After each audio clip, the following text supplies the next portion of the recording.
Hey everyone, how you doing today? I decided to make a tier list of all the mainstream games. Now, this is excluding Brilliant Diamond and Shining Pearl. I think they're okay remakes, but I mean, nobody can argue that they're not the most broken games that they've released recently, at least within the last couple years. I know it wasn't Game Freak and all them who were developing the game. I know they trusted another company, but it's not on this list anyways, and I'm gonna give them time to fix the game before I judge it. It's not in order, but I'm gonna go ahead and do it in order. This tier list is gonna be based off of two things, and it's gonna be biased, unfortunately. Obviously, this is my opinion. You are more than welcome to share your opinion or make a tier list of your own and show it to me. But in my opinion, uh, it's gonna be off of nostalgia and just overall how well the games were or how well they did, the replayability of those games, and the mechanics that were introduced, if anything was good, bad, and so on. So I'm going to start off with red and blue. Bam. Now, nostalgia, this is like obviously like an SS tier. But, oh wait, I gotta move this around. SNA swapped. Um, Realistically, going back and playing these games, I can play them. There's lots of opportunities for like speedrun attempts and all that stuff. But realistically, gameplay wise, it was a pretty big buggy nightmare. Both of them were. I will put yellow right above them, just because they fixed a few things. The sprites looked a little bit better. I could replay these more than I can replay a lot of the games down here.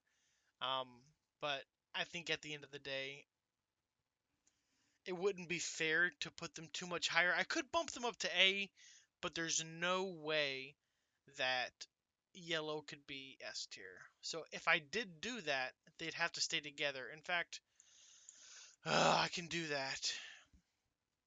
I can put them here, and that's literally just nostalgia. Because if this was released nowadays, obviously it'd be a commercial failure. Next up are gold and silver, which,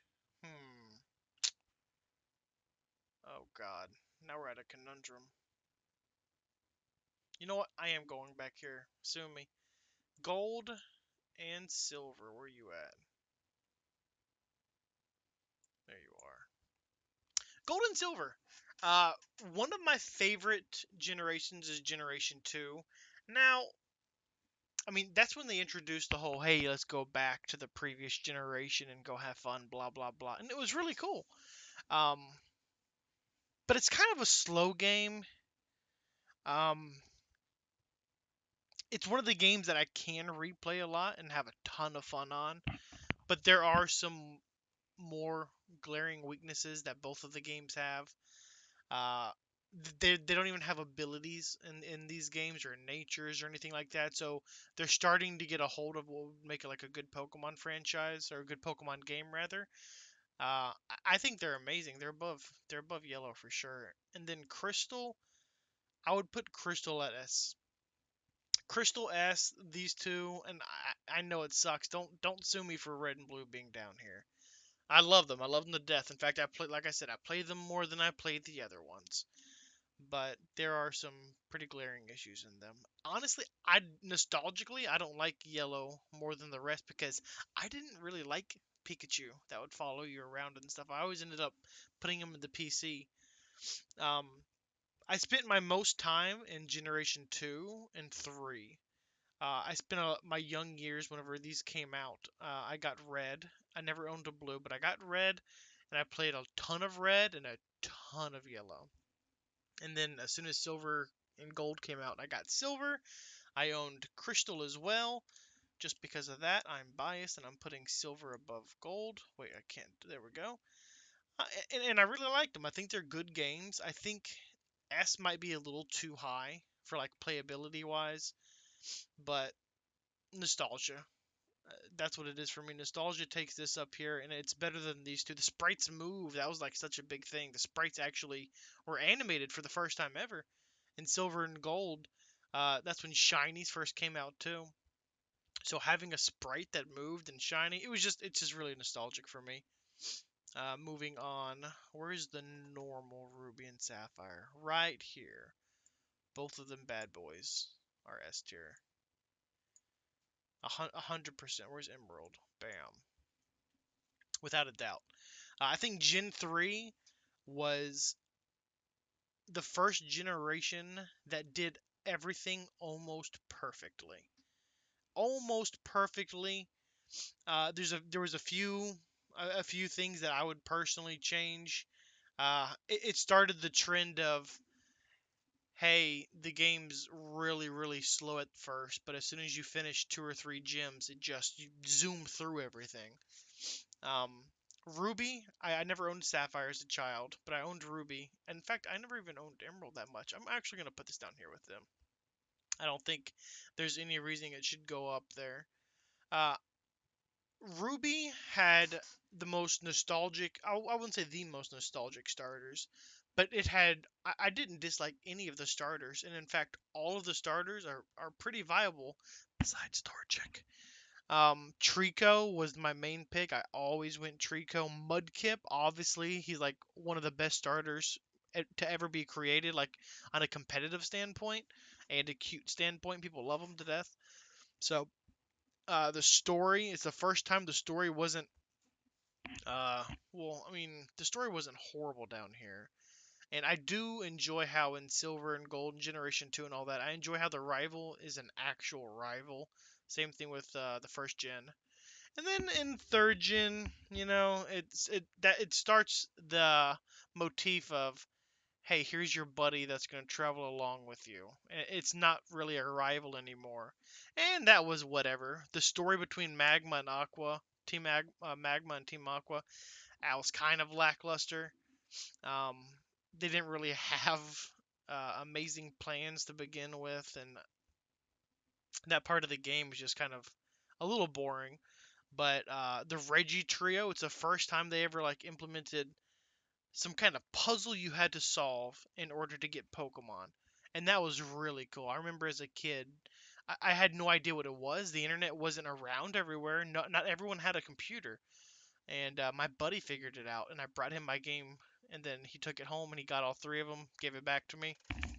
And I would say I played Generation 3 and 2 on repeat the most. I would literally beat it, start over. Uh, really nostalgic, really good games, and I think S is fine. Some people might disagree. That's okay. I kind of want to bump them to SS tier. Oh, I kind of do. Hmm. I might do it. Yeah, I'll just do you. I think they're great games. I really do. Okay, what's next? Well, you know what? We won't even do that. Yeah, we will. Pearl. Wait, that's normal Pearl and Diamond. Okay, don't hate me here.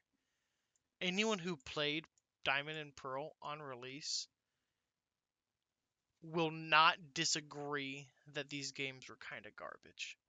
Now, the reason they were garbage, and whenever they released Platinum, they fixed the glaring issue of there were like no Pokemon in this game. There were like zero Pokemon inside of this game.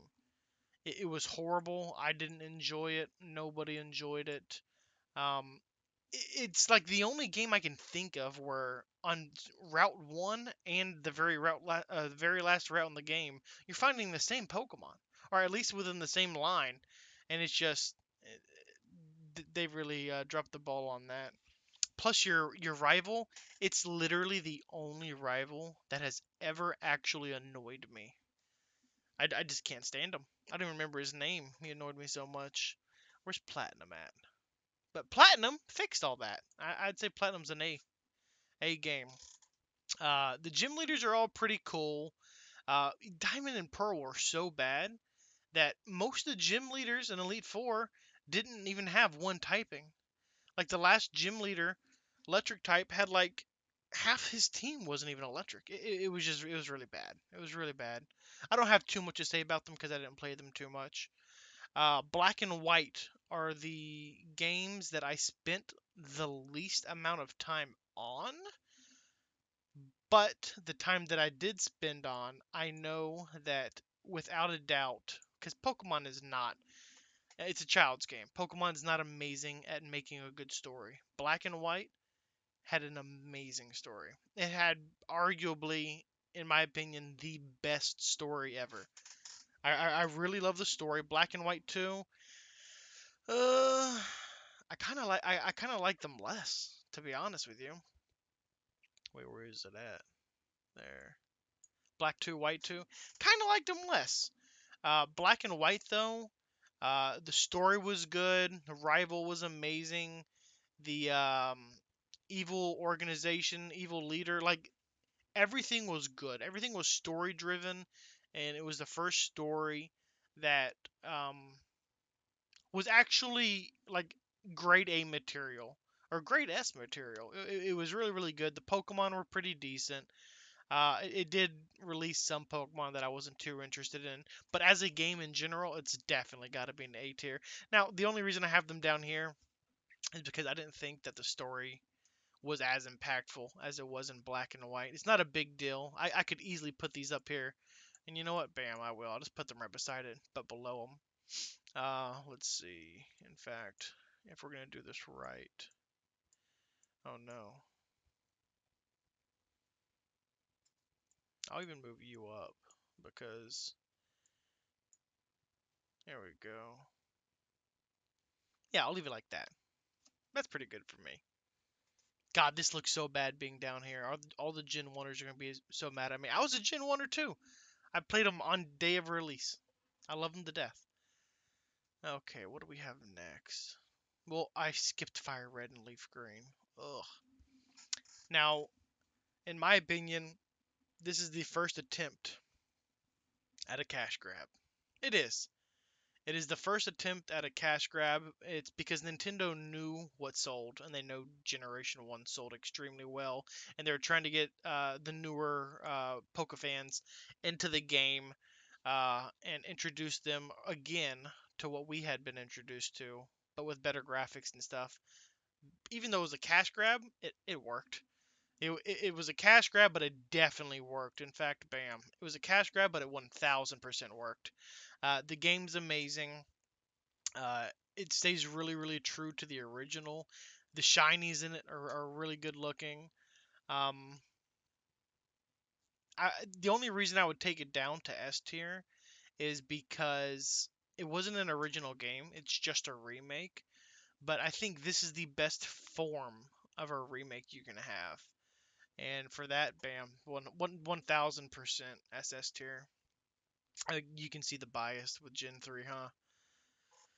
Oh, let's look down here. What are we missing?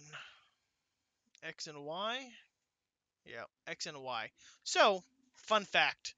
After third generation, I took a break from Pokemon for a little bit, and I didn't even get to play White 2 and Black 2, or White and Black, and Diamond and Pearl until later on. In fact, the next game that I picked up was X. Um,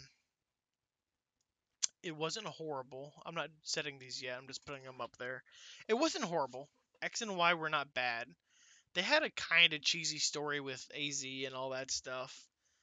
Um, but it was the first time where I started playing Pokemon, and I'm like, wow, they made this extremely easy with the XP share and all that stuff. I don't think they were bad games by any means, but it was very like watered down Pokemon to me. Xerneas is one of the best competitive Pokemon that Pokemon's ever seen.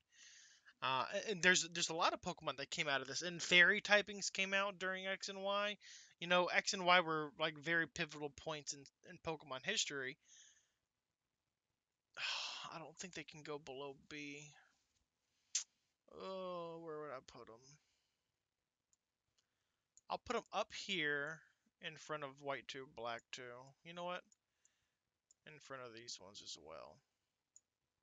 Even though I did not like them as much as a game as the other ones, and I felt like it was watered down, it did introduce a lot of things to Pokemon that people loved, and I love.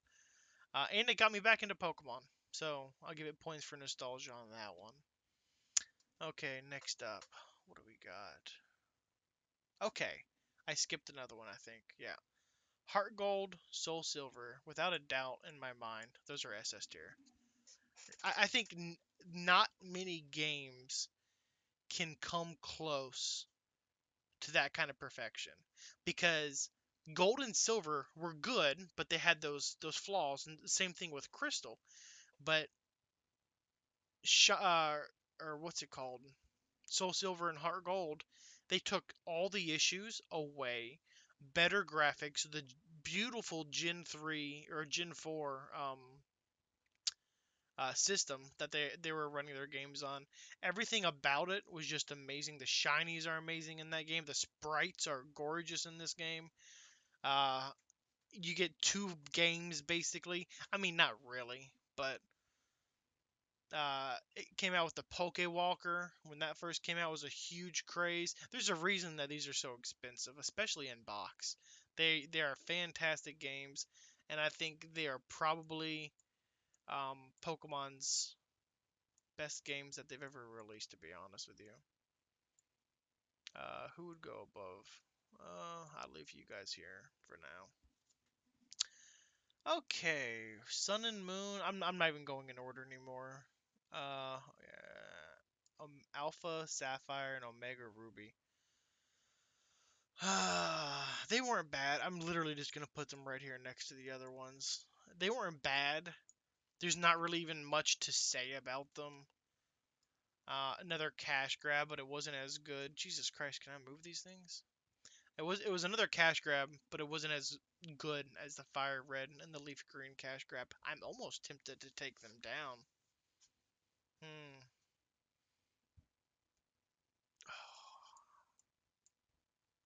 Yeah, I'll just leave it like this. I'll leave it right there.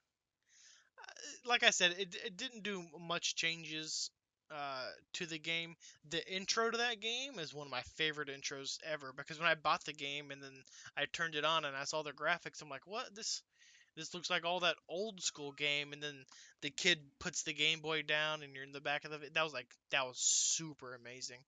But it starts to wear off on you and you realize it's not the same game. Um, I and I don't think it's an unpopular opinion, but I did not like the characters in this game, the models for them. It's the first time. Well, it's not the first time, but they like on Brilliant Diamond and Shining Pearl, like how they're all chibi. This was pretty close to that, and it grows on you eventually, and you don't notice it. But if you ever come back to the games, you definitely do notice it. I'm just gonna leave them there though. They're not bad games. It's just these, in my opinion, are much better than that. Sun and Moon. Oh boy. Sun and Moon. What should I do with them? I'm not gonna put them here yet. I'm just moving them around. Hmm.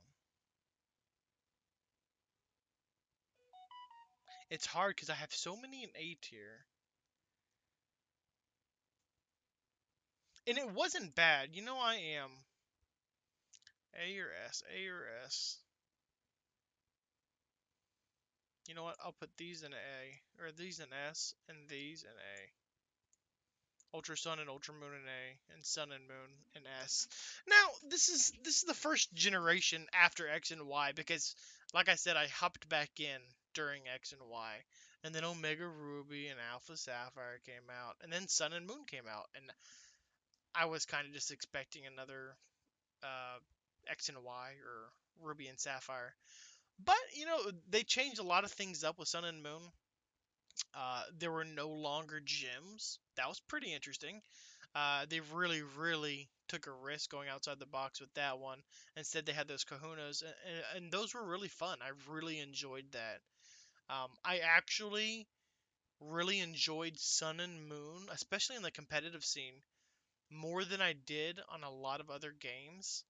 And I think it has so many redeeming qualities that I can't not give it a S. Ultra Sun, Ultra Moon are down here because why the hell did you even release this? It's just for literally one more Pokemon, the Necrozma. Like I don't care about that. But Sun and Moon were definitely good games. Anyone who tells you otherwise, well, that's their opinion.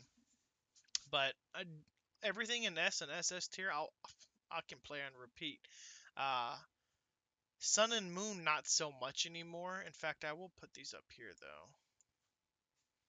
But especially the competitive scene around Sun and Moon was one of the, in my opinion, one of the most balanced competitive scenes that we've had, and I've really enjoyed it. Series 9 and 10 and 11 or whatever that are going on now, it's all pretty much like cookie cutter teams. There's a little bit of originality and some really cool teams that I'm seeing now during Series 11. But Series 9, it was like if you didn't have Rillaboom and Cineroar and so on, then it just you weren't gonna have a team. I'm off track right now talking about competitive. But anyways, yeah, Sun and Moon, I'd put them above Alpha Sapphire and Omega Ruby. The only reason I wouldn't put them above Ruby and Sapphire is because the main reason I enjoyed them was the competitive scene, and the story wasn't horrible.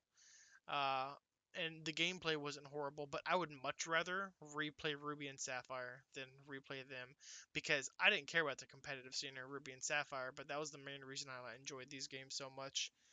All right, Pokemon Eevee, and let's go Eevee and let's go Pikachu. Garbage, 100% garbage. It's the first cash grab that they've done to where I literally was so excited. I'm like, you know what? Another Gen 1 remake. Let's do it. And I was beyond excited. I grabbed Let's Go Pikachu on the first day that it came out. I even pre-ordered it, and I beat it. And then the entire experience just felt like empty. It was pretty gimmicky with the Let's Go with the Pokemon Go idea. Obviously, it was trying to merge Pokemon Go players into the Pokemon franchise. That's what it was trying to do. Did it succeed? Yeah, probably. It probably got a couple of them. But at the same time, it tried to get the nostalgia boost from other current people who actually played the main series games, and I really dislike them. Um, I can't say that they're absolute garbage, but 10 out of 10 or 0 out of 0 would never play again. Shield and Sword. Hmm. This is the competitive scene right now. The story on Shield and Sword, I haven't played it since the game came out because I only owned Shield or I only owned a Sword, but I now own Shield, so I'm gonna be doing a playthrough of Shield soon. But the competitive scene is pretty alright. The stories, eh. I'll put it. I have so many in A. I need to relook at this. Okay. Would I say X and Y are above Sword and Shield? No. Okay. Dang it. Would I say X and Y are above Gold and Silver? Yeah, just because I have Crystal up here, I would say that. Because, like I said, replayability, if I were to replay this, I would just replay Crystal. But I wouldn't mind replaying this for like a Nuzlocke or something. Platinum. I think Platinum deserves to go up. In fact, I think Platinum deserves to be like here. No, I think Platinum deserves to be like here. Yeah, that looks a little bit better. Uh, this looks so horrible seeing these down here. I'm gonna get so many hate comments. And I get it, man. It's just if you're gonna replay this, you might as well play this. But if you're gonna play this, well then you just might as well play one of these two, you know?